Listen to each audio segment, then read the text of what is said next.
Most are afraid of unknown depths, skirting shores thinking world flat. I'm with the island girls in celebration of new religion. Nobody led me or said this way. I sailed alone on makeshift raft with wind as companion.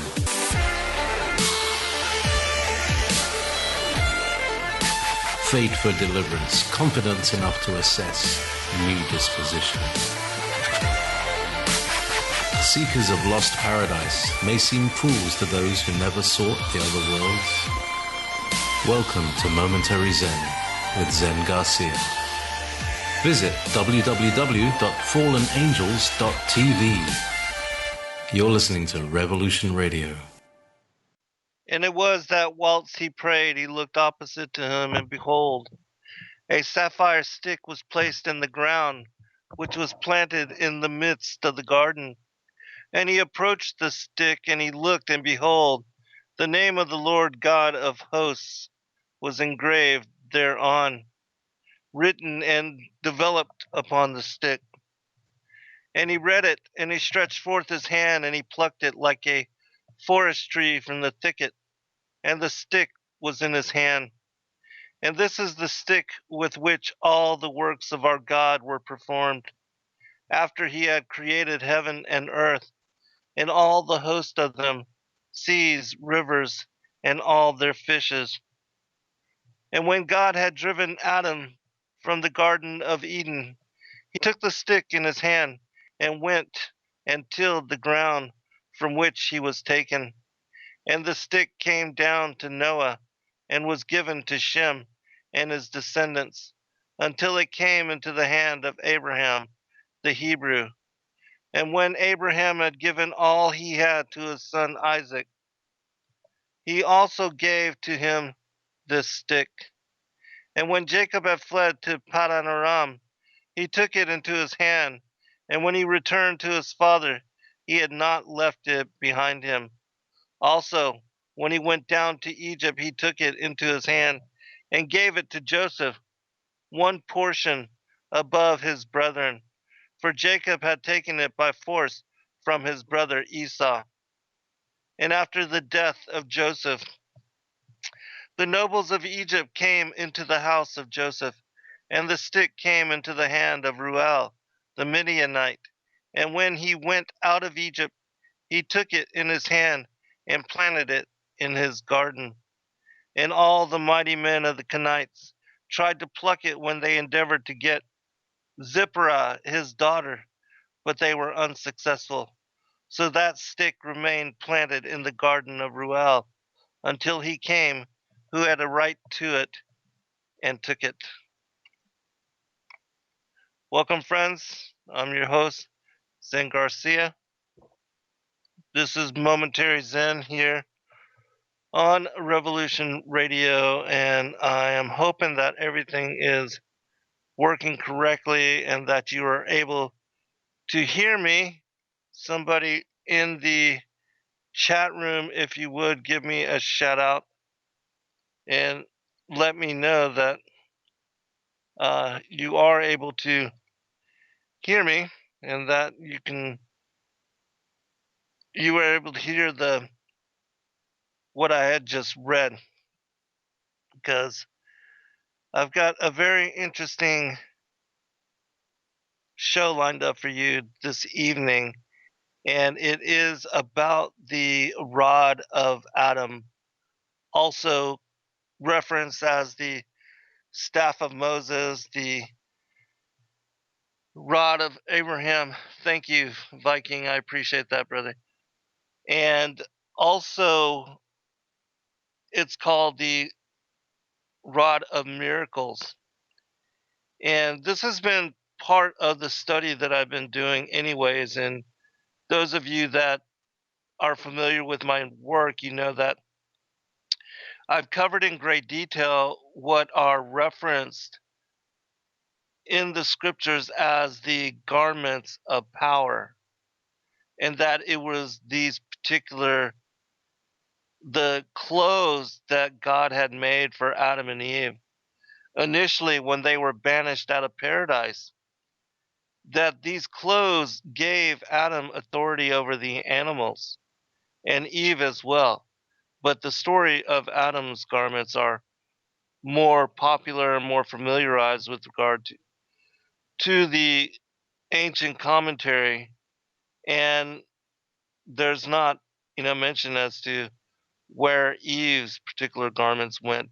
But there's also entwined into this particular story that Adam had received a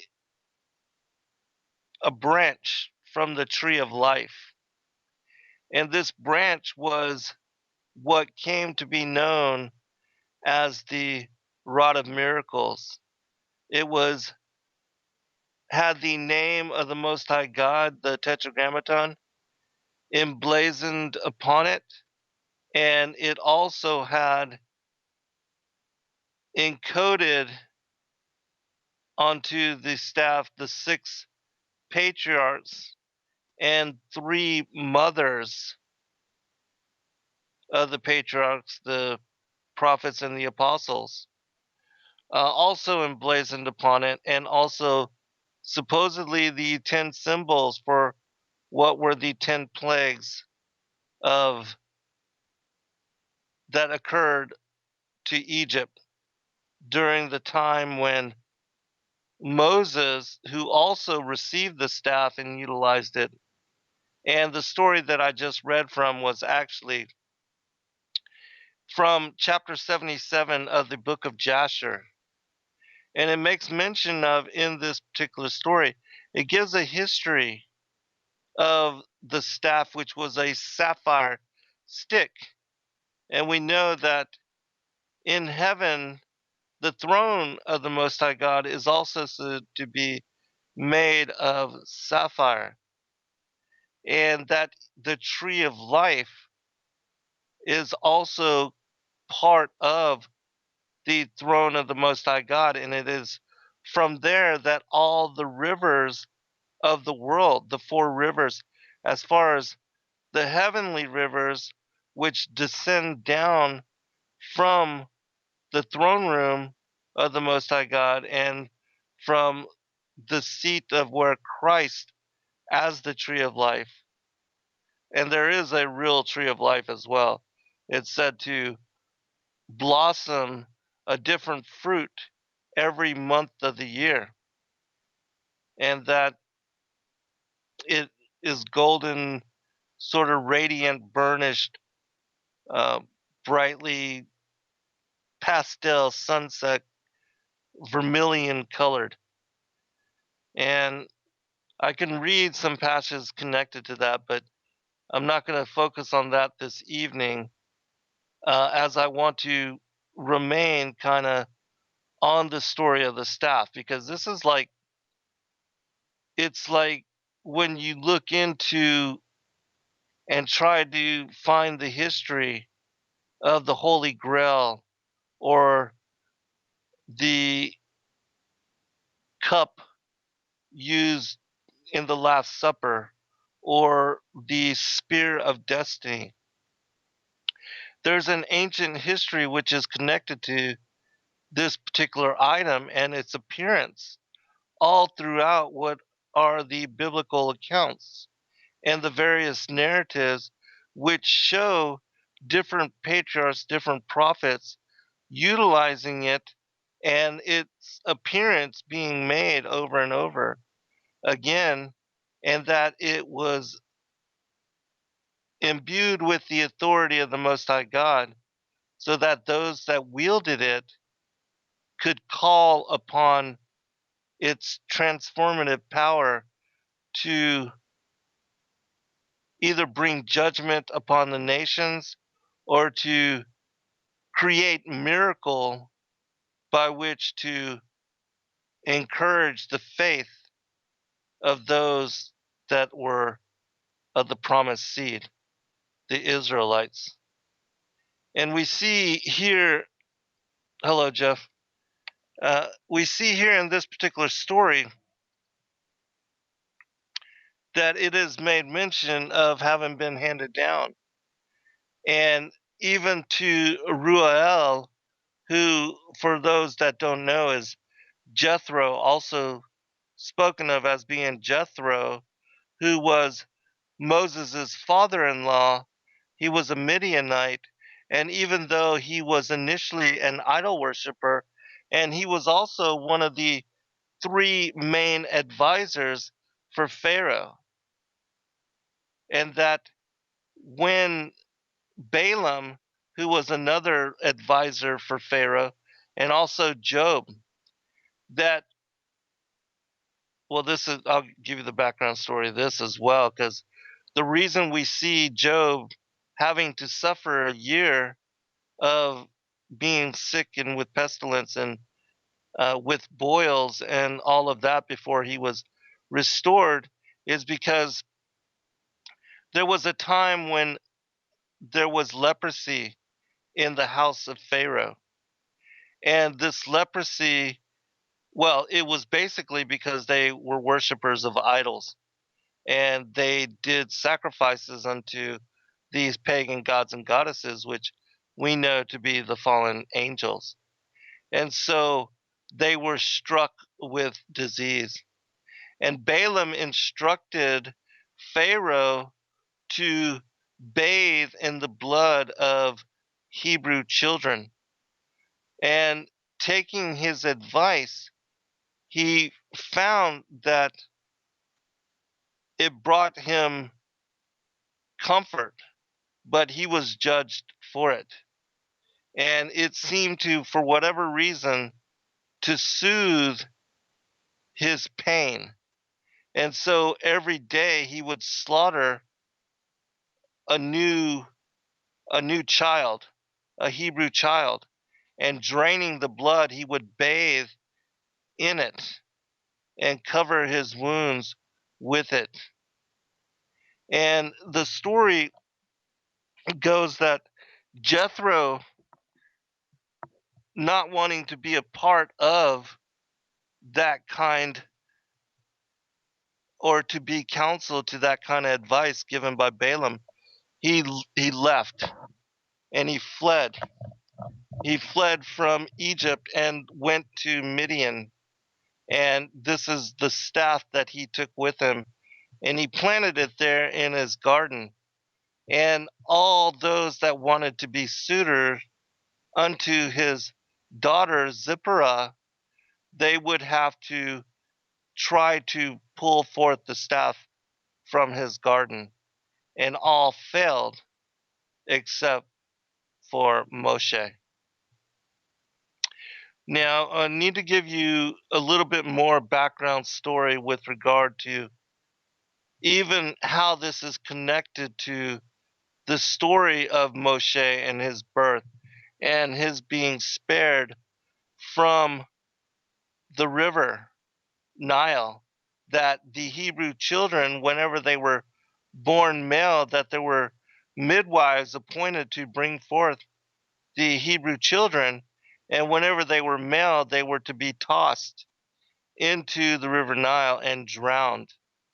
And for several years, this occurred because there was a prophecy that one would be born of the Israelites who would be like a type and shadow of Christ, and that he would deliver the Israelites from their bondage and free them from the oppression of Pharaoh, and also take over later portions of the kingdom.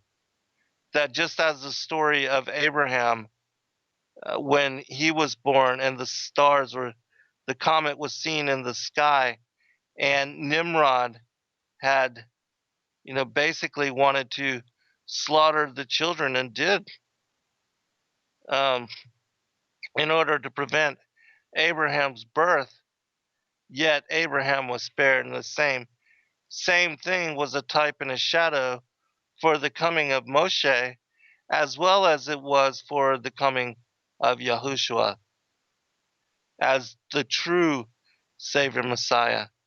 But that Moshe would free them from the bondage of Egypt and lead them to receive the law. And that Abraham stood up and being being brought to Noah and Shem's tent by an angel of the Lord, which I believe to be the word of the Lord himself. That when he was 13 years old, he was led by the angel of the Lord from the cave in which he and his mother and the handmaiden that was taking care of him, they were living there, and his father would come once a month to deliver unto them supplies to sustain them and to see how they were. But when he was 13, he was led to a long pilgrimage to where he then came to Shem and Noah. And for 39 years, he studied under them and became a priest in the order of Melchizedek, which, for those that don't know, Shem is said to have been the priest Melchizedek during that time. I know that there are other stories, but predominantly this seems to be the theme. And so it says in the writings of Abraham, which you can find at sacredwordpublishing.com, that he was taken into this, what is called the Church of the Firstborn, the order of the ancients, and he was raised up as a high priest. And it was from Noah unto Shem, and then Shem unto Abraham, that this knowledge was passed down. And we also have to remember that Noah lived to be 900 years, and Shem lived to be 600 years old. And Abraham, by the time of his generation, the lifespan of humanity was reduced to 175 years. And so all of them lived at the same time. And Abraham became the inheritor of what was the testaments and the knowledge of the antediluvian age and the prophecies that were handed down from generation to generation, which included not only the books of creation that were given to Adam, but also the rod, the staff of miracle, and also the garments of power. But we know that the garments of power were stolen by Ham from the ark where Noah and his family were all together. And that Ham separated himself, fled, and then gave the garments of power to Cush. And that Cush gave them to Nimrod, who used them to form what was a new world order during the time of Babel. And that the establishment and the work on the tower unified all the peoples, and that the Most High God separated them, divided them in tongue and tribe, and scattered them upon the face of the earth. And with regard to the garments of power, Esau, because it was also mentioned here in this particular chapter 77, Esau had killed Nimrod and taken the garments of power from him. And it was because he was being chased by the lieutenants and the bodyguards of Nimrod, and he thought he was going to die anyways, that he sold his birthright to his brother Jacob. And Jacob received then what was the garments of power. And then, as we said here, also that he had received the rod somehow as part of his inheritance. However, that occurred, whether that was through Esau or maybe that, was still in the possession of Abraham, and Abraham had given them to Isaac, and then Isaac to Jacob. But they were unified with Jacob. And then, as I said in the story, Jacob gave to Joseph this particular rod.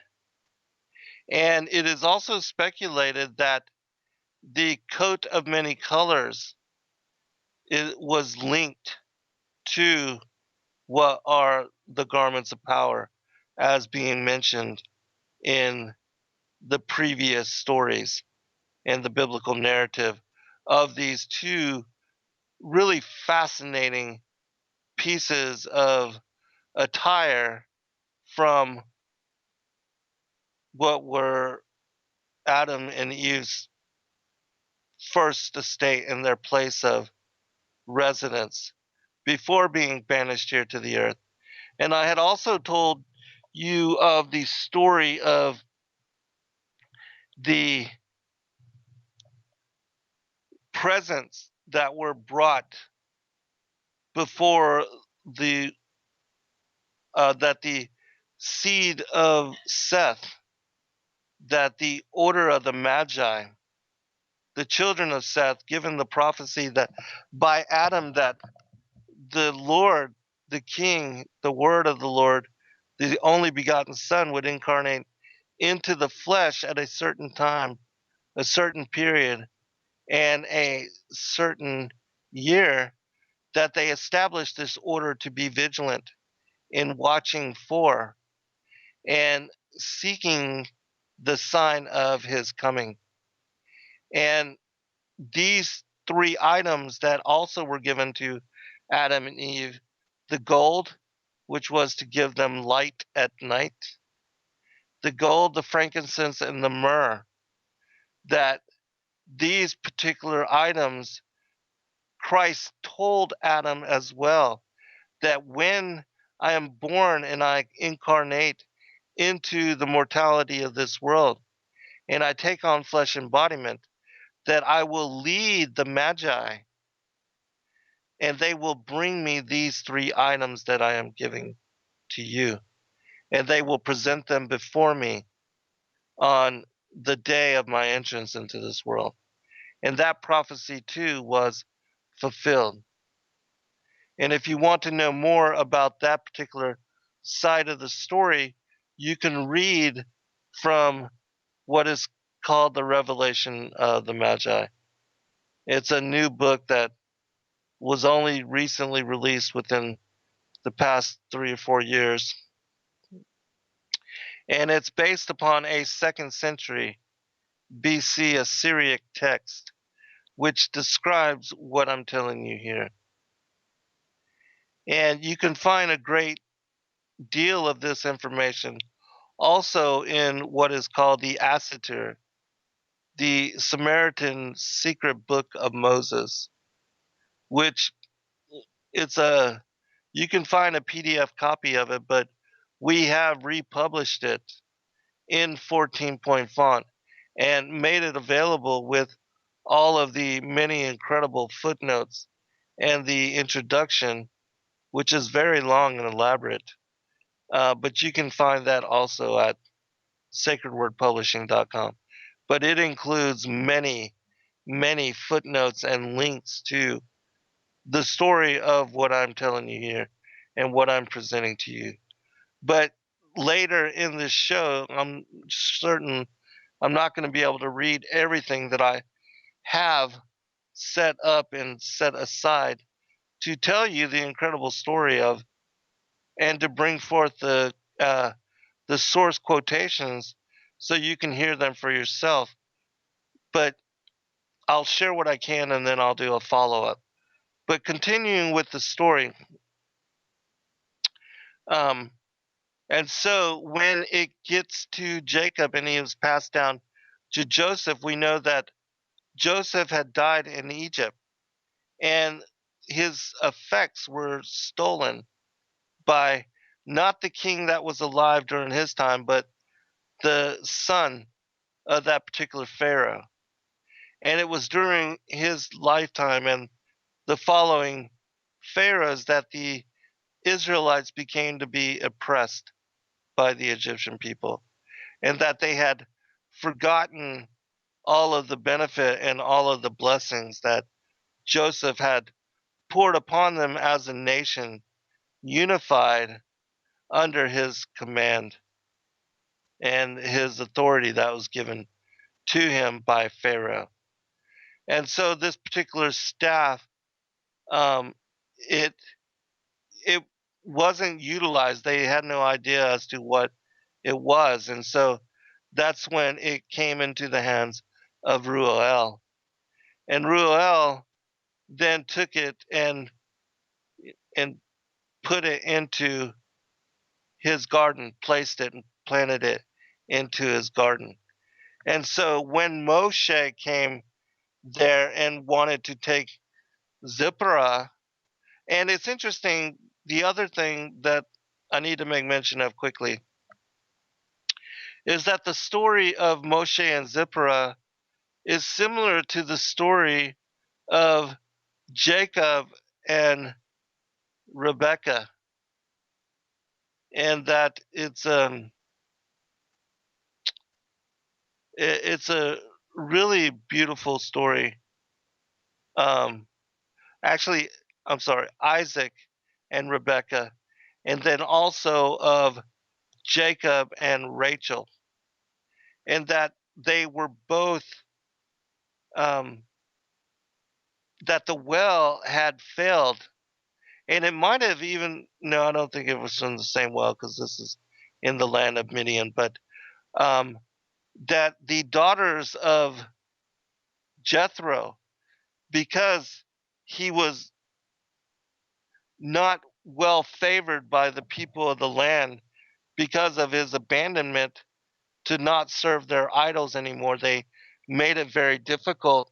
And that the same for Laban because of his involvement with idols, he did not have the blessings of the Most High upon him, and that the well there in that land failed often, and that his sheepfold had been so reduced in number that he had his daughters caring for them and did not have shepherds on staff. And it was the same for Jethro in that he had his three daughters taking care of and watching over his flock. And so this story, and that just as Rachel and Rebekah, that they were mistreated by the other male shepherds of the land, the same thing for Zipporah. And Moshe, just as Jacob and also as Eleazar did on behalf of Isaac, in coming there to take a wife from the Israelites of the line of Bethuel, who was the father of Laban, that he gave to and fed the flocks and watered them, and the well overwhelmingly brought forth water to care for all the animals that were in need.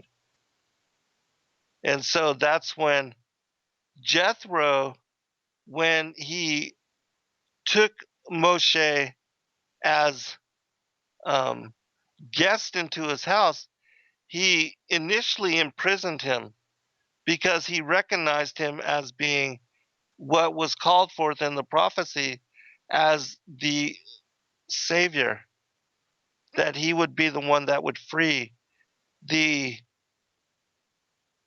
Israelites from the bondage of Egypt. And he was still loyal to Pharaoh, and his heart was still with the Egyptian people at that time, even though he was no longer in council with Pharaoh or serving in that capacity.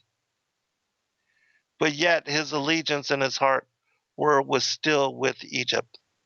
And so for 7 years, Moshe was bound in this dungeon like, prison like system. and he was forgotten basically by Jethro. But Zipporah, who grew to fall in love with Moshe, took care of him and fed him and kept him alive during that time.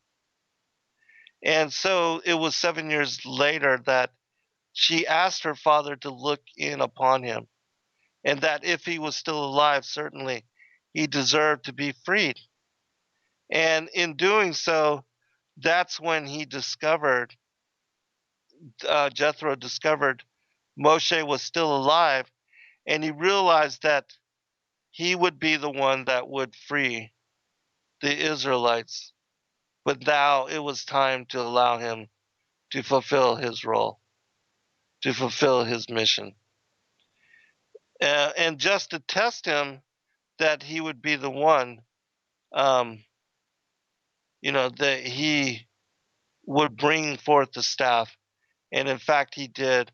And then he was allowed to take Zipporah as his wife. But he made stipulation with Moshe that every other child would be raised up in the Egyptian manner. And so the firstborn um, was baptized and raised as an Israelite. And then the second wasn't. And that led to Moshe having an encounter with Satan, and that he was swallowed up by this particular serpent. And then Zipporah, knowing that it was because of a curse of them allowing them to raise their children pagan, that this all occurred. And so she circumcised the second child, and Moshe was freed from that particular trial as well. And so he went forth to fulfill his role, and he took forth this staff. And this is the staff that he utilized to bring on the plagues in Egypt. And that it was the same staff that when he cast it down, the staff swallowed the other serpents of Pharaoh. And the magicians Jannes and Jambres, which for those that don't know, they were the two children of Balaam. And you see how all these stories are intertwined. And so I'm going to read really quickly a few passages from Exodus just to give you idea as to how this story is intertwined into the biblical narrative, but it's one of those things which you could immediately and quickly glance over, not understanding the fullness of what is being mentioned and spoken about. But for those that, especially now after hearing this show, that having the eyes to see, the ears to hear, and a mind to understand, you will find the story of what I'm telling you connected to many of the prophets, the patriarchs, and even the apostles, as you will see. But that it was said after, well, I'll continue the story after reading these accounts. It says, "And the Lord said unto him, what is that in thine hand? And he said, a rod. And he said, cast it on the ground. And he cast it on the ground, and it became a serpent. And Moses fled from before it." So you can see he was, totally frightened at the powers that were grafted into and embedded within to this particular staff. From verse 17, "And thou shalt take this rod in thine hand, wherewith thou shalt do signs." Verse 20, And Moses took his wife and his sons and set them upon an ass, and he returned to the land of Egypt. And Moses took the rod of God in his hand. Verse 9. And Moses said unto Joshua, choose us out men and go out, fight with Amalek. Tomorrow I will stand on the top of the hill with the rod of God in my hand. And so those are just a few of the stories. But this was the same rod that Moses also wielded when he split the sea, when he split the Reed Sea, and his people went forth upon dry ground. This was also the same staff which he tapped the rock, and it burst asunder and brought forth the water and the spring, but well by to nourish the people of Israel. And you would see also that the story of this rod, the story of the staff, would also be contained within other accounts of other miracles which were performed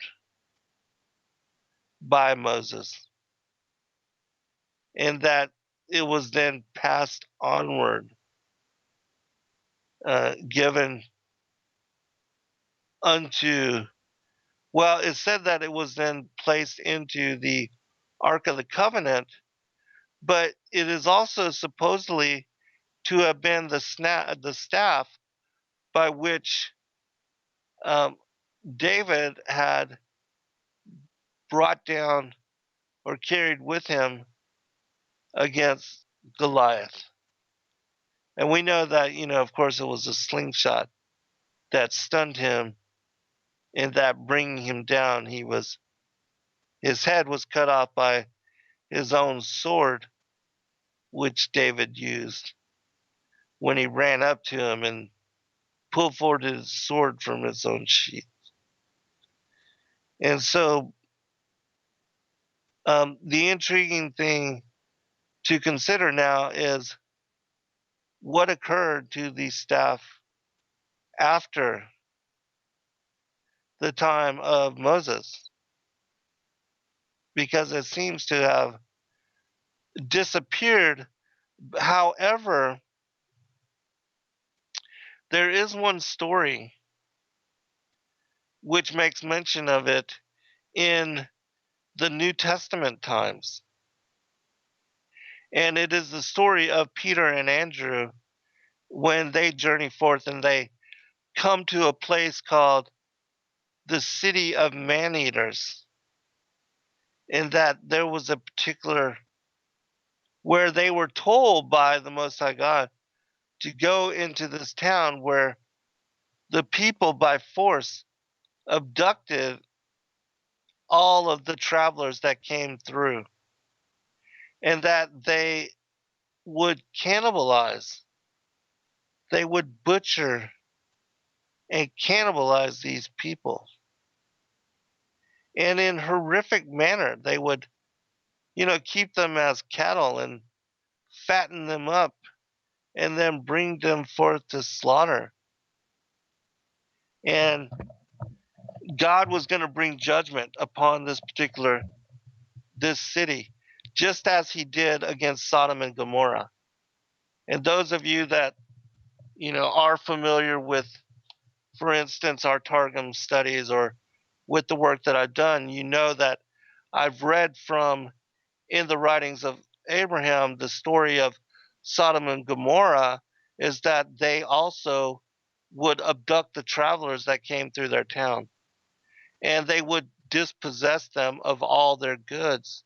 And not only that, but they would make a display of them in that they would bind them in manner in the city square so that any of the city of Sodom, male or female, young or old, whatever, they could sexually abuse these people, and they would terrorize them, tyrannize them until they starved to death.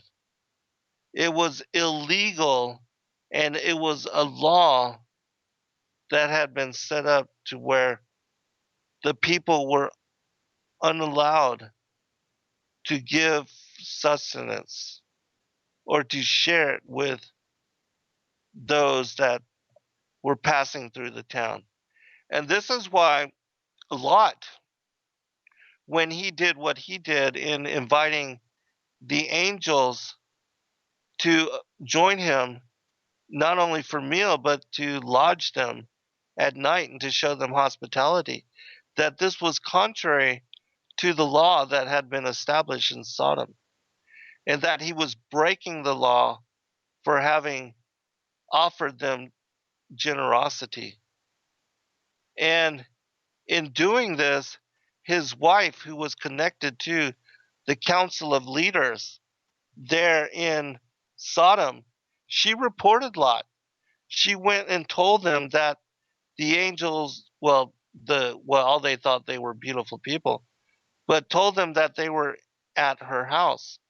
And so that's when, the riot mob came forth and had demanded of them to bring forth these travelers so that they could do to them as they wished, and that all kind of homosexual and as well as other sexual abominations were practiced by those people during the different times of the year. And so Lot offering generosity to the angels, that not only brought the blessings of the Most High upon him and proved that he was righteous, but this is also why his wife was turned into a pillar of salt, in that judgment was brought upon her for not only telling on her husband, but for informing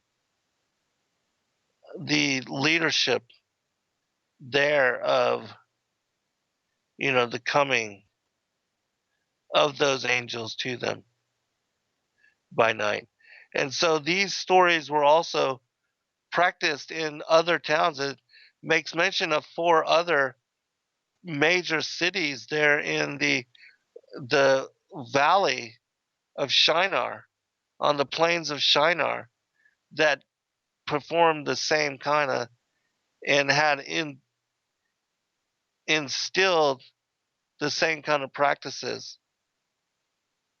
And that's why the Most High brought destruction, raining fire and brimstone upon them and destroying them utterly. And so, again, this is an aspect of the story that is little understood. So, anyways, this particular place where Peter and Andrew were going, they also practiced cannibalism, and they kept as prisoner the different people, and then they would bring them forth and slaughter them and divvy them up, and their bodies were used to feed the people of these cities, and that they were practicing the slaughter of innocents, but also of, the consumption of blood and flesh. And so the next show that I do on this particular um, topic, the second in this series, I will read some of that to give you greater understanding. But I believe it's called the Acts of Peter and Andrew, their travels to the city of the man-eaters, something of that nature. But anyways, you can find this in the second book of our Great Commission series, along with many other of the accounts of the travels, the pilgrimages of the various apostles as they went forth two by two.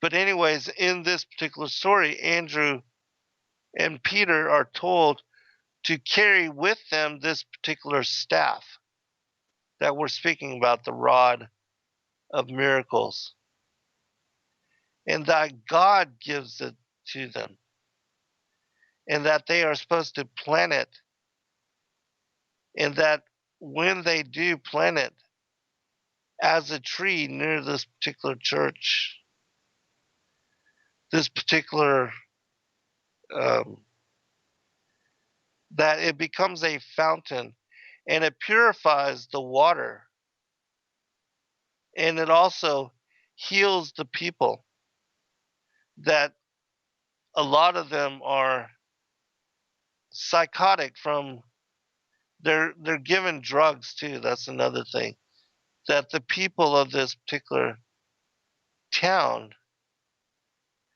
they utilize drugs in order to keep the travelers out of their minds and keep them from even being able to ascertain as to what was going on and what was happening to them while they were being fattened up and prepared, ripened for slaughter. And so I'll share some of those stories with you when we return from break. And those of you that are interested in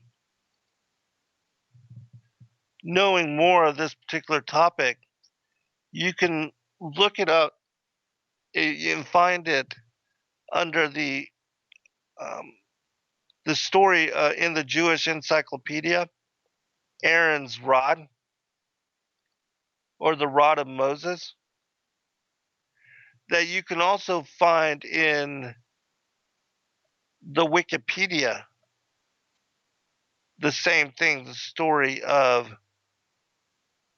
Aaron's rod or Moses' staff. But in just reading, just because I like to read all the ancient manuscripts, and it was just in reading a lot of that material that I came across a lot of mention of these particular stories. And even with the first, as far as Adam being cast out, being kicked out of paradise, that you find mention of this particular staff, that it was created on the sixth day, according to the accounts. And that when Adam and Eve are cast forth from paradise, that this also was was an item that became important to the legacy of the children of Adam and the lines and the generations that were born unto them, that it was passed down, and that it would be not only incorporated, but that it would come to have a fascinating tale, a story of the miracles and the powers that attributed to it play out in the different eras, the different parts of what are the historical um, accounts of the tribe of Israel as the seed of promise. I'm going to read really quickly a passage about this item. Joseph received two gifts from his father. The first was Shechem, the city that Jacob had defended with sword and bow against the depredations of the Amorite kings when they tried to take revenge upon his sons for the outrage committed there. And the second gift was the garments made by God for Adam and passed from hand to hand until they came into the possession of Jacob. Shechem was his reward because with his chastity he stemmed the tide of immorality that burst loose in Shechem first of all. Besides, he had a prior claim upon the city. Shechem, son of Hamor, the master of the city, had given it to Dinah as a present, and the wife of Joseph, Asenath, who, for those that don't know, was the daughter of Dinah from the rape um, of Hamor. She also was adopted by the priest, the Egyptian priest, and then she never knew her Hebrew roots, and it was only after she saw Joseph that she repented of her upbringing. The wife of Joseph, Asenath, being the daughter of Dinah, the city belonged to him by right. Adam's clothes Jacob had received from Esau.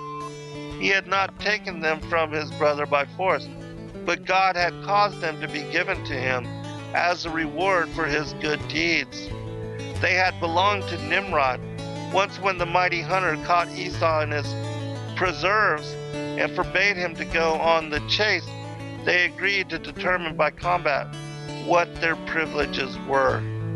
Esau had taken counsel with Jacob, and he had advised him never to fight with Nimrod while he was clothed in Adam's garments. The two now wrestled with each other, and at the time Nimrod was not dressed in Adam's clothes. The end was that he was slain by Esau. Thus the garments worn by Adam fell into the hands of Esau. And from him. All right, welcome back, everybody. For a second hour, I'm your host, Zen Garcia. This is Momentary Zen here on Revolution Radio.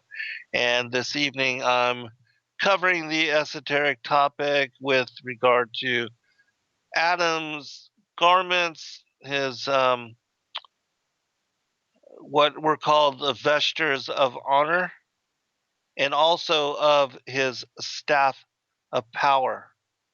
Now, I'll tell you of another story connected to this particular staff, and I do believe that it was given and had reached its way to Joseph, and that when Mary, as a 14-year-old virgin given out of the temple, that all the other virgins would leave to take husbands and to marry and bring forth family and have children.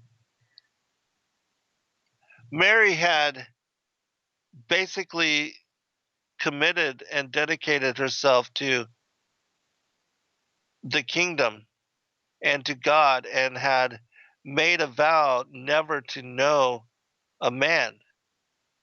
And that it was because of that vow that God had chosen her to be, and also that it says that Yahushua, the Savior Messiah, chose her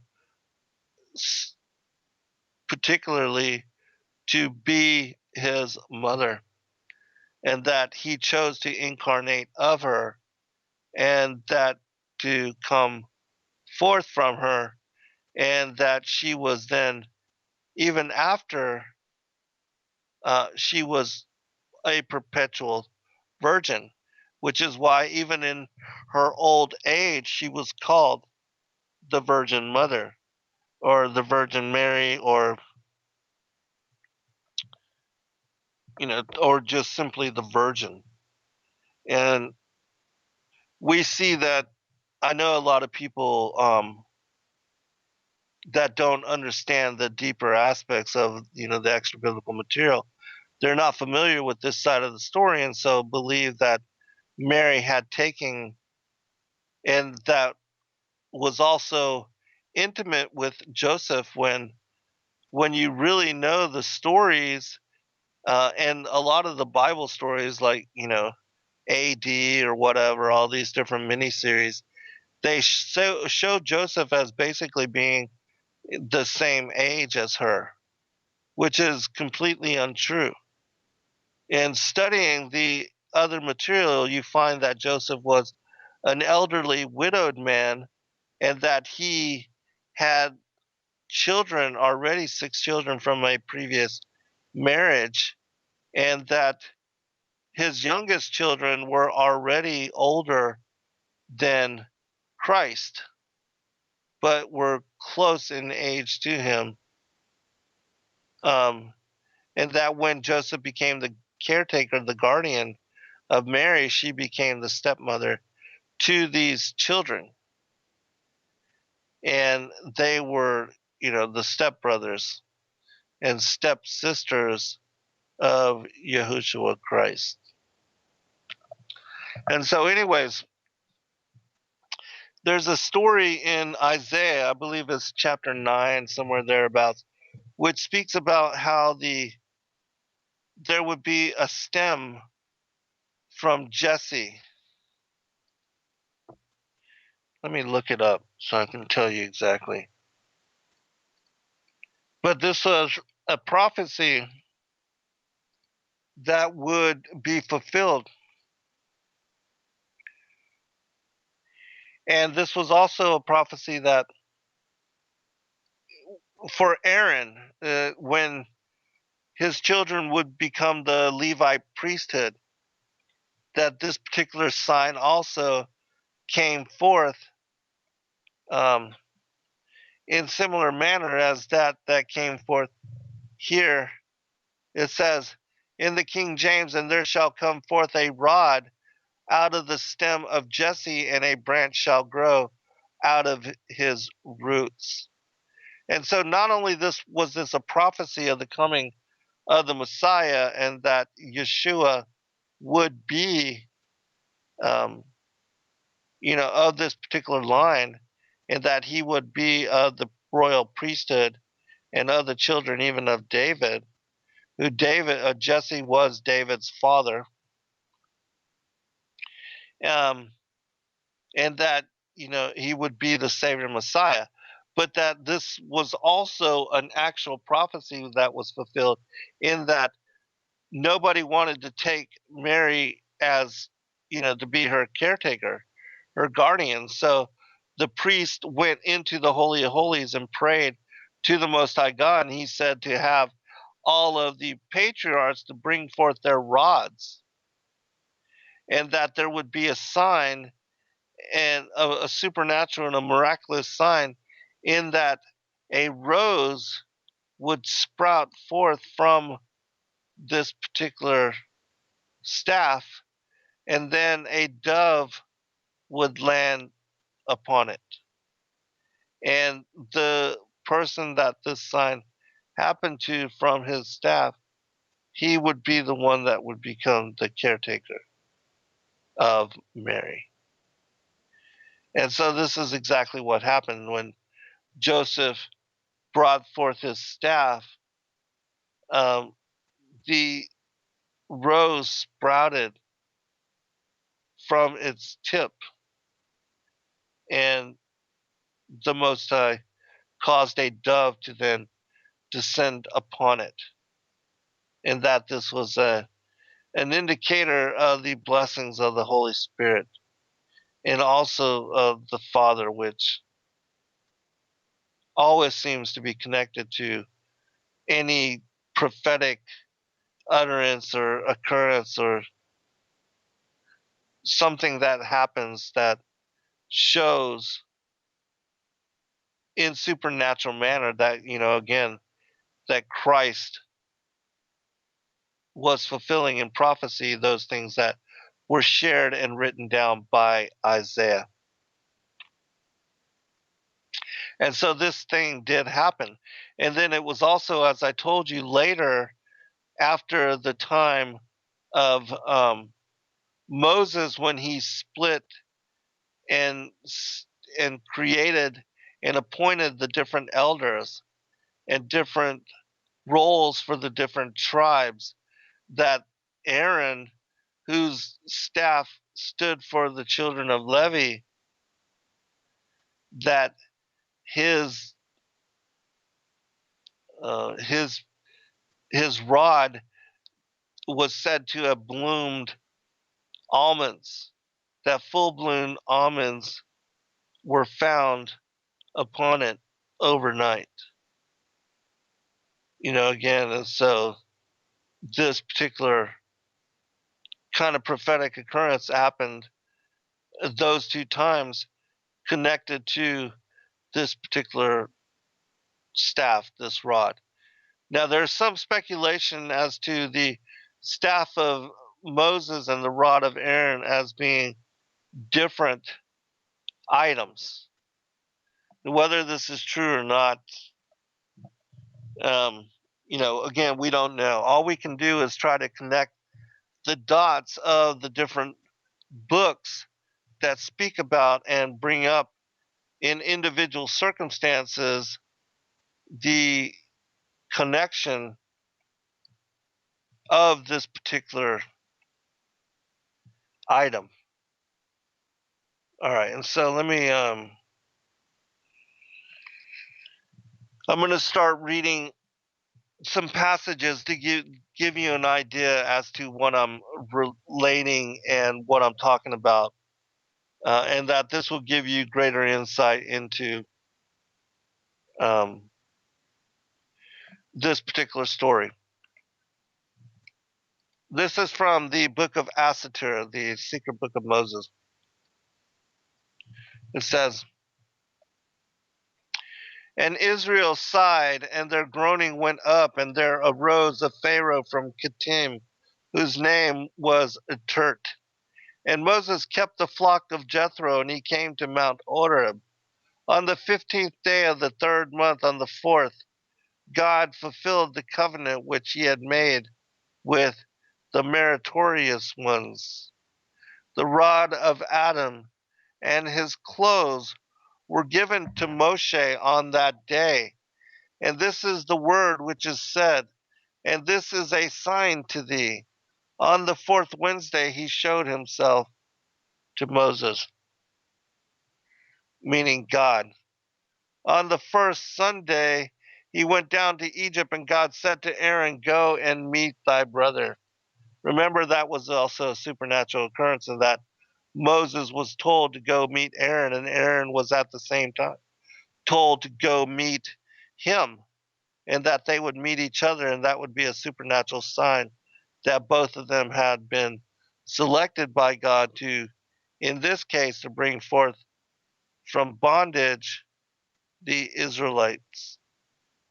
And this same thing was also given in dream related to Joachim, who was the father of Mary, and Hannah, the mother of Mary, in that both of them being barren like Sarah and Abram, that they were old and already into their 90 and 100 years and unable to bring forth children. They were greatly mocked and belittled by the people of Israel.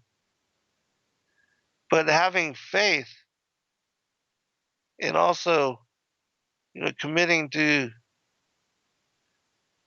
dedicate her unto the temple, that both Joachim was told to leave his flocks and to go into the city, into Jerusalem, and there he would find his wife, who was also leaving the house to come find him, because both of them had been given and related in dream that they would bring forth Mary, and that Mary would be blessed all over the world, and that people would come to know her and of her actions, and that she became the vehicle whereby the Messiah would take on incarnation into this world.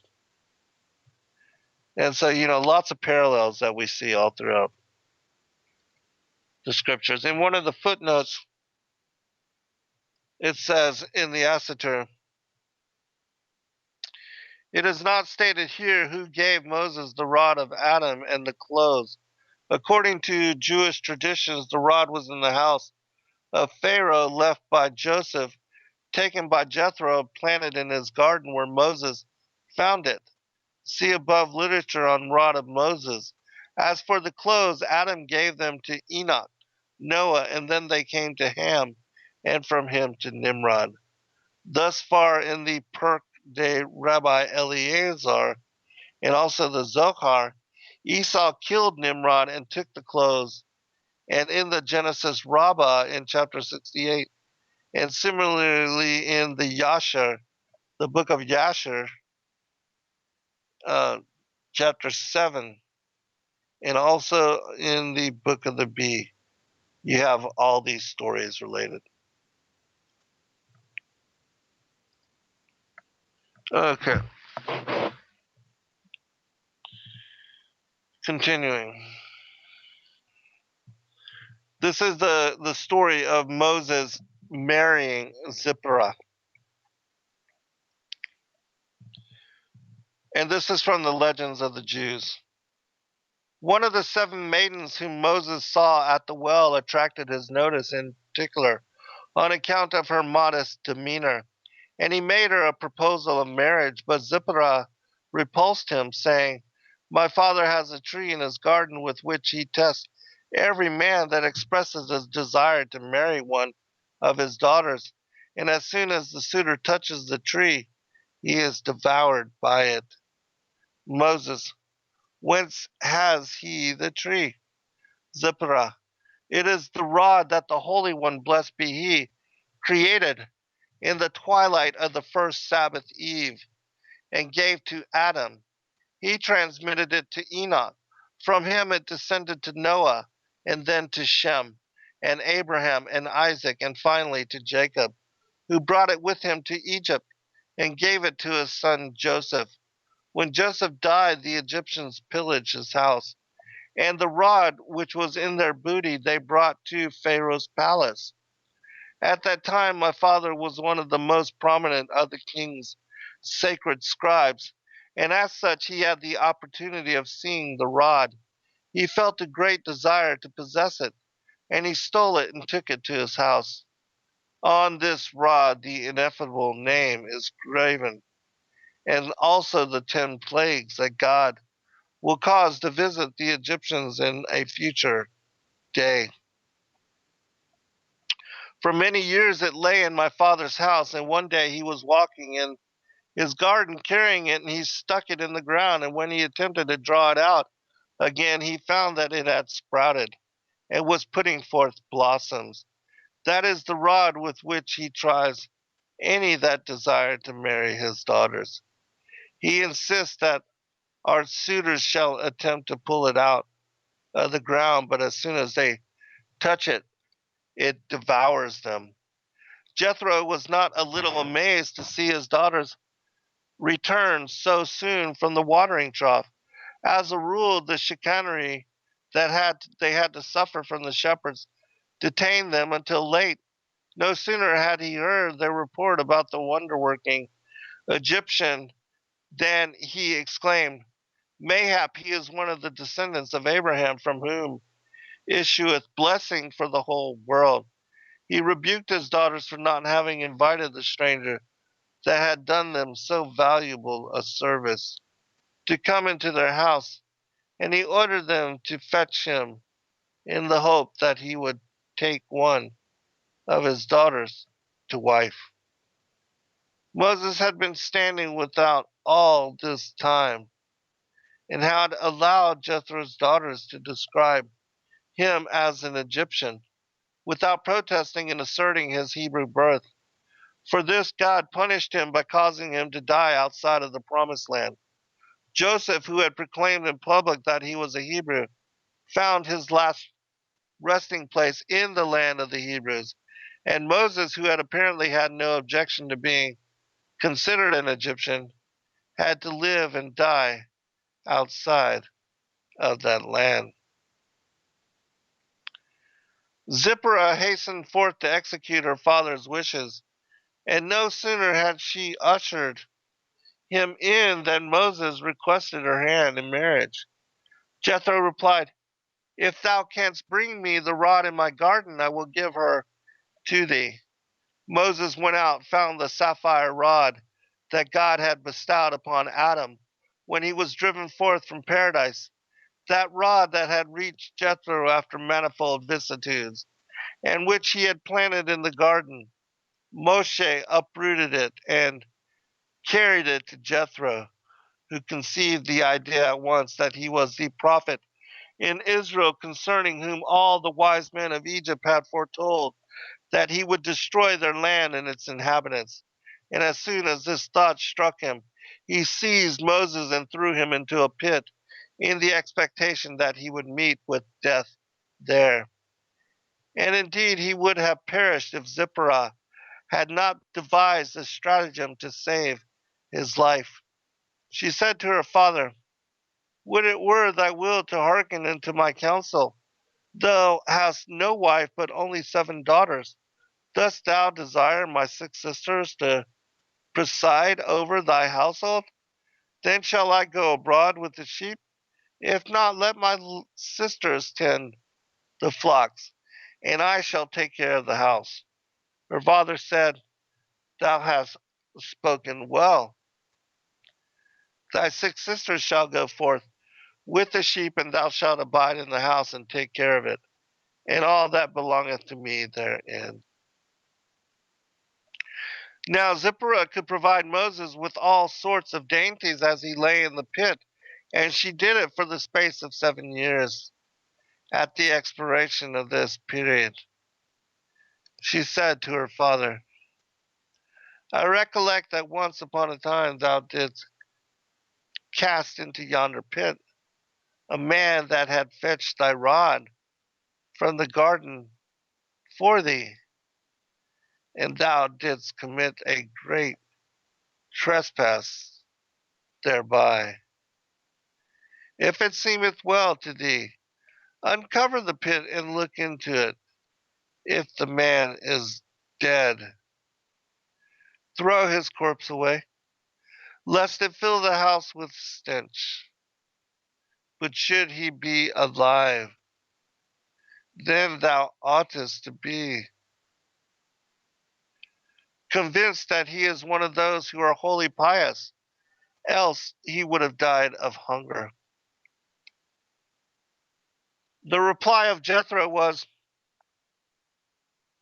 "Thou hast spoken wisely. Dost thou remember his name?" And Zipporah rejoined, "I remember he called himself Moses, the son of Amram." Jethro lost no time. He opened the pit and called out, "Moses, Moses." Moses replied and said, "Here am I." Jethro drew him up out of the pit, kissed him, and said, "Blessed be God who guarded thee for 7 years in the pit. I acknowledge that he slayeth and reviveth, that thou art one of the holy pious, that through thee God will destroy Egypt in time to come, lead his people out of the land, and drown Pharaoh and his whole army in the sea." Thereupon Jethro gave much money to Moshe, and he bestowed his daughter Zipporah upon him as wife, giving her to him under the condition that the children born of the marriage in Jethro's house would be divided into 2 equal classes, the one to be Israelitish and the other Egyptian. When Zipporah bare him a son, Moses circumcised him and called him Gershom, as a memorial of the wonder God had done for him. For although he lived in a strange land, the Lord had not refused him, and even there Zipporah nursed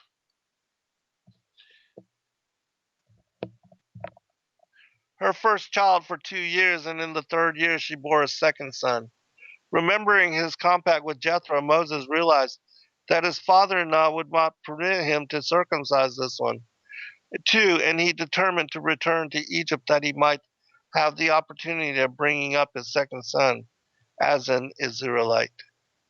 On the journey thither, Satan appeared to him in the guise of a serpent and swallowed Moses down to his extremities. Zipporah knew by this token that the thing that had happened because her second son had not been circumcised, and she hastened to make good the omission. As soon as she sprinkled the blood of the circumcision on her husband's feet, a heavenly voice was heard to cry to the serpent, commanding him, "Spew him out." And Moses came forth and stood upon his feet. And thus Zipporah saved Moses' life twice, first from the pit and then from the serpent. When Moses arrived in Egypt, he was approached by Dathan and Abiram, the leaders of the Israelites, and they spake, "Comest thou hither to slay us, or dost thou purpose to do the same thing with us as thou did with the Egyptian?" This drove Moses straightway back to Midian, and there he remained 2 years more, until God revealed himself at Horeb and said to him, "Go and bring forth my children out of the land of Egypt." And so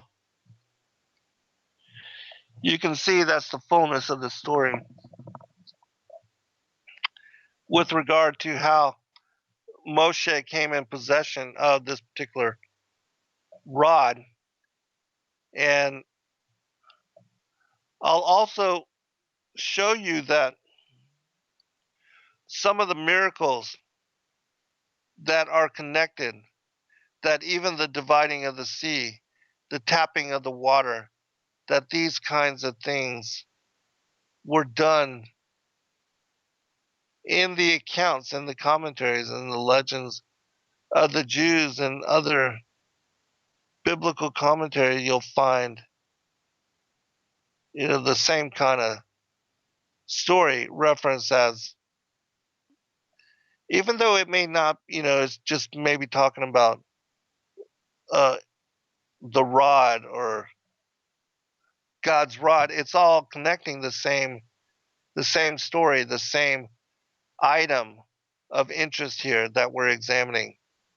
And so this particular staff, as I said, because it was written with the ineffable name of the Most High God, the Tetragrammaton, the Yod He Vav He,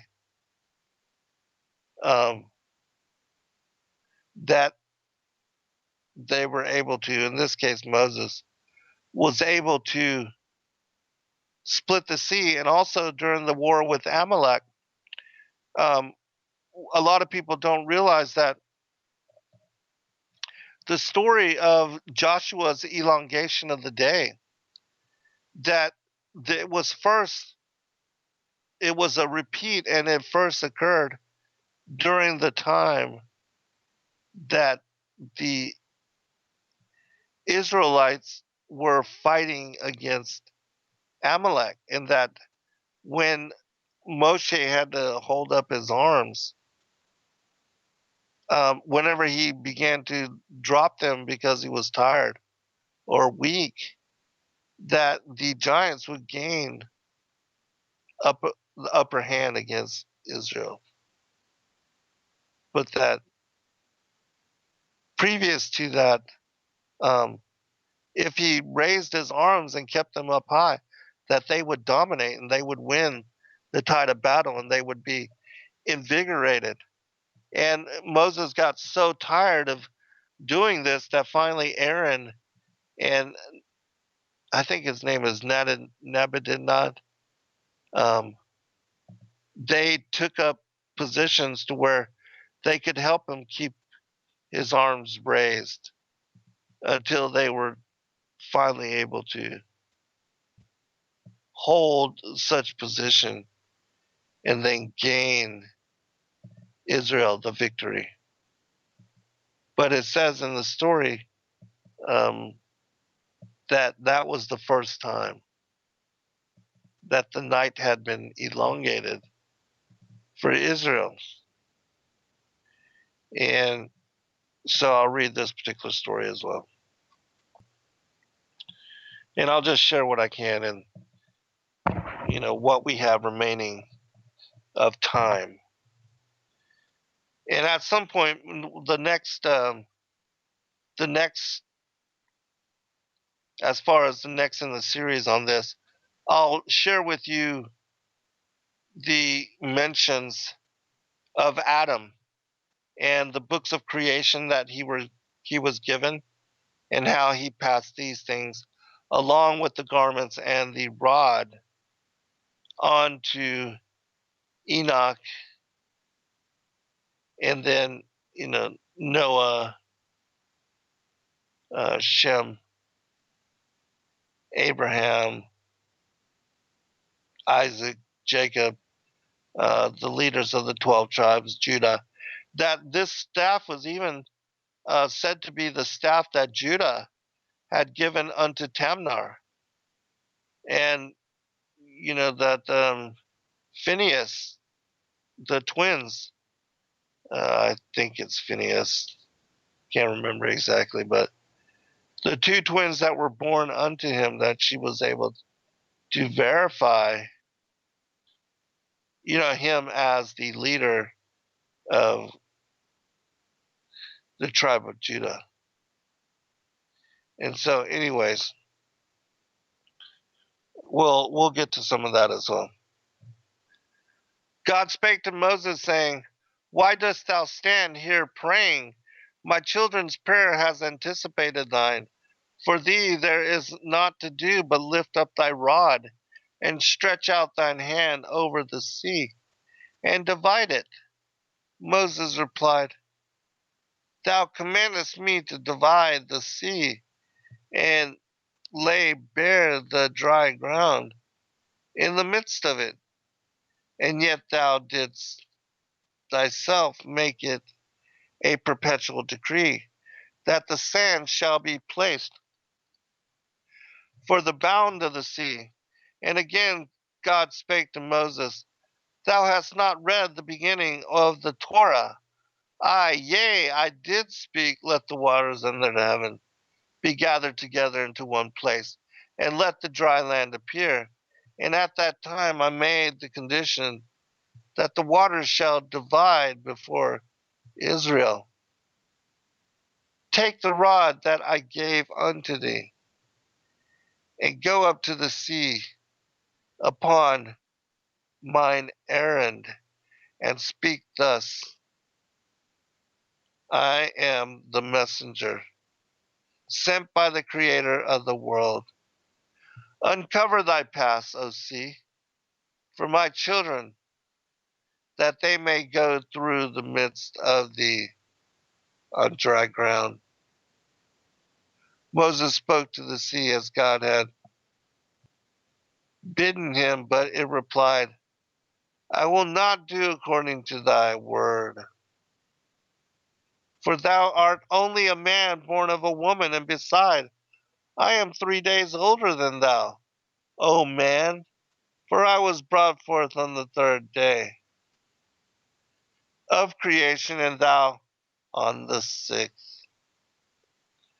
Moses lost no time, but carried back to God the words that the sea had spoken, and the Lord said, Moses, what does the master do with an intractable servant? He beats him with a rod, said Moses.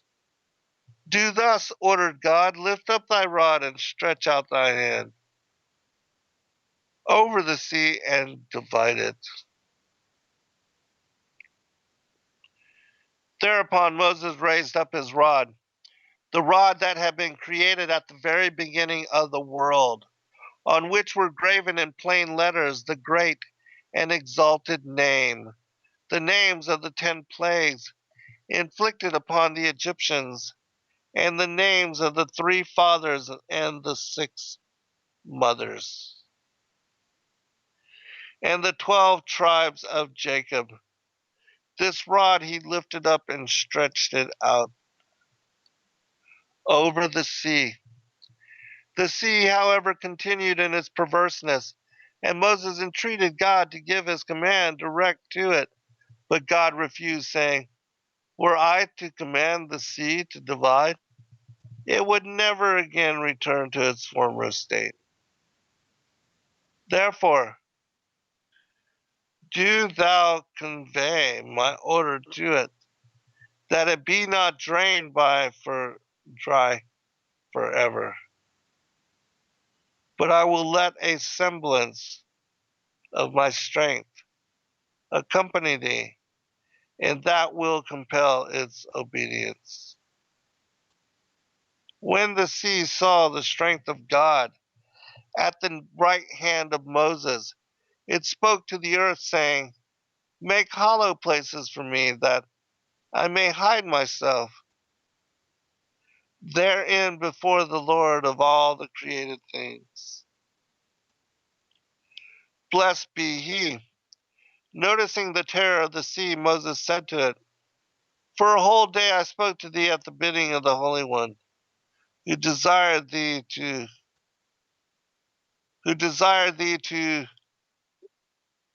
divide, but thou didst refuse to pay heed to my word. Even when I showed thee my rod, thou didst remain obdurate. What hath happened now that thou skippest hence? The sea replied, I am fleeing not before thee, but before the Lord of all the created things, that his name be magnified in all the earth. And the waters of the Red Sea divided, and not they alone, but all the waters in heaven and on earth, in whatever vessel it was, in cisterns and wells, in caves and casks, in pitchers and drinking cups, and in glasses, and none of these waters returned to their former estate until Israel had passed through the sea onto dry land. That's from book 3 of the Legends of the Jews. I think I'll share one more story with you, and then I'll just end in commentary, I believe. In this story, it says that, well, Moses wanted to show to the people that the rod could be used for good and not evil per se, but harsh, in the harshness of judgment being delved out and poured out upon the fallen angels and the fallen ones. So he did this. And then God bade him go with some elders to the rock on Horeb and fetch water out of it. The elders were to accompany him there, that they might be convinced that he was not bringing water from a well, but smiting it from a rock. To accomplish this miracle, God bade him smite the rock with his rod. As the people labored under the impression that this rod could only bring destruction, for through his agency Moses had brought the 10 plagues upon the Egyptians in Egypt and at the Red Sea. Now they were to see that it could work good also. Upon God's bidding, Moses told the people to choose from which rock they wished water to flow. And hardly had Moses touched with his sapphire rod the rock which they had chosen, when plenteous water flowed from it. The spot where this occurred, God called Massa or Meribah, because Israel had there tied, because Israel had there tried their God, saying, if God is Lord over all as over us, if he satisfies our needs and will further show us that he knows our thoughts, then will we serve him, but not otherwise. And so you see that it was when they needed when they needed water from the rock. And that also, it was after this that, basically God provided for them the the manna, the hidden manna, which was the food of the angels. And according to that story, angels do eat. It's just not, physical food, but that they still need that transference to change,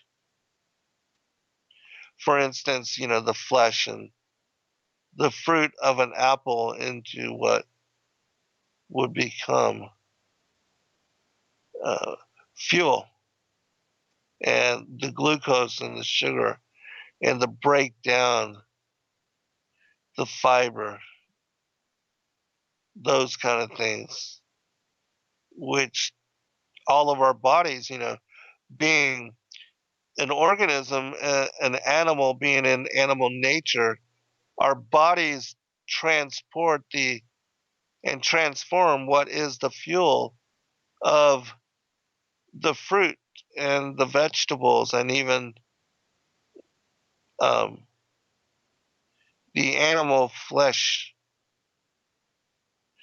into what we would need.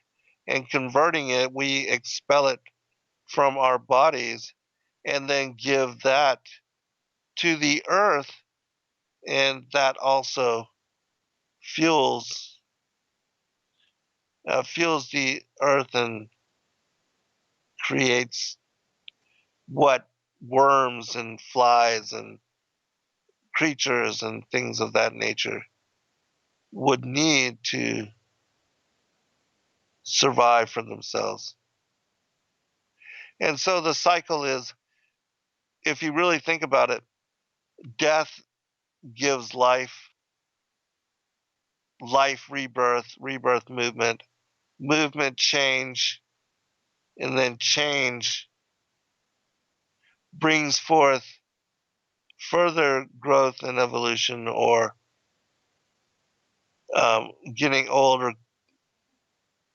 We humans, we find our lives at some point cut off, and that we return to the ground, and our life force extinguished, our spirits having left our physical bodies, our bodies become ashes to ashes, dust to dust.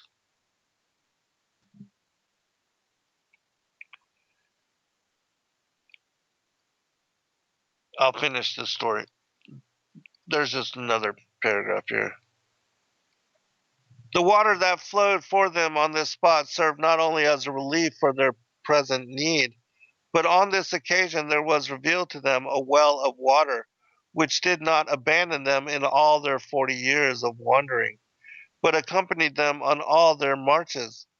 God wrought this great miracle for the merits of the prophetess Miriam, wheretofore also it was called Miriam's well.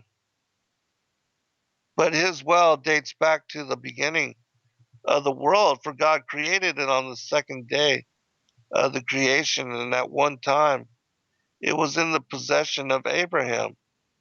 It was this same well that Abraham demanded back from Abimelech, king of the Philistines, after the king's servants had violently taken it away. But when Abimelech pretended not to know anything about it, saying, I would not, who hath done this thing? Abraham said, Thou and I will send sheep to the well, and he shall be declared the rightful owner of the well, for whose sheep the water will spout forth to water them. And continued Abraham, From that same well shall the seventh generation after me, the wanderers in the desert, draw their supply. And so you see again the connections. This well was in the shape of a sieve like rock, out of which water gushed forth as from a spout. It followed them on all their wanderings, uphill and down, dale, and wherever they halted, it halted too. And it settled opposite the tabernacle. Thereupon the leaders of the 12 tribes would appear, each with his staff, and chant these words to the well: Spring up, O well, sing ye unto it. Nobles of the people digged it by the direction of the lawgiver with their staves, and then the water would gush forth from the depths of the well and shoot up high as pillars, and then discharge itself into great streams that were navigable. And on these rivers the Jews sailed to the ocean and hauled all the treasures of the world therefrom. Okay, I'm going to stop there. I do have a lot of information, though, on this. And as I said, there's still connections to Aaron and his, as far as the Levites being chosen, that an almond branch came forth from the rod, Aaron's rod, and showed to them and proved to them that they were the rightful heirs. There's other stories too about um, Miriam's well and its connection to this particular rod as well. But, I'm not going to go into all of that. We've got just 4 minutes remaining, but I did want to, bring some emphasis from some of these stories. And you can find a lot of these tales in the legends of the Jews. What I had read from this evening was predominantly from the book of Jasher, the opening, chapter 77. Then I also read from the Assatir, the secret book of Moses, and the Targum also include in great detail links to these particular stories.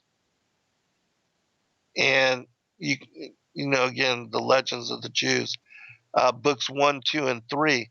The first book makes mention of Adam and the creation of this staff, and how being banished to paradise, it tells about the vestures of honor, their clothing, as well as how they were unfamiliar with, the things of this world, what is called the wilderness of the earth, the walking, the heat, the darkness, sleep and dreams, and things like hunger and thirst. And so, it's a fascinating story. It's interesting. And these are some of the things that I like to look at, study, and read from the extra biblical materials. These are the kind of insights, the kind of details that are excluded from the modern English translations, that a lot of things are lost in translation. And then, so many people, they judge the commentaries, such as the Chronicles of Jeremiah or the Perkdi, Rabbi, the Eleazar, or even the stories, even though we know that the Talmud has now been corrupted, but even the Talmud and the Zohar and the ancient Midrashes and the Mishnah, that these books of commentary, previous to their becoming corrupted, that they have a lot of really incredible information within them, that for those that are seekers of truth, scholars of the lost, the forgotten, and the forbidden, that you are able to glean the underlying truth of these kinds of omissions. And that in doing so, the fullness of the story will come forth in a way that otherwise could not be possible. And so, with the work that we do, no matter what topic it is, this is the kind of way that we like to share it, to give you all the puzzle pieces and to unify the story in single narrative, so that reading those different passages for oneself. And so I hope that it blessed you and that you will consider reading and studying the extra biblical materials for yourself. In the next show next week, I'll read from the stories of the Great Commission, Andrew and Peter in the city of the man-eaters. And incidentally, tomorrow night I'm going to be speaking about adrenochrome and how it is that the elites have made a drug from their addiction to cannibalizing and drinking the blood of humanity. And so that'll be an interesting show. Please do join me tomorrow night, Truth Frequency Radio, 9 to 11 p.m. for more insight on that. And then next week, we'll pick up this story and I'll bring it to you in the fullness of the other portions that I have laid out. God bless all. Revolution Radio at freedomslips.com. Thank you. I appreciate you, Viking and back Shelley after this and message.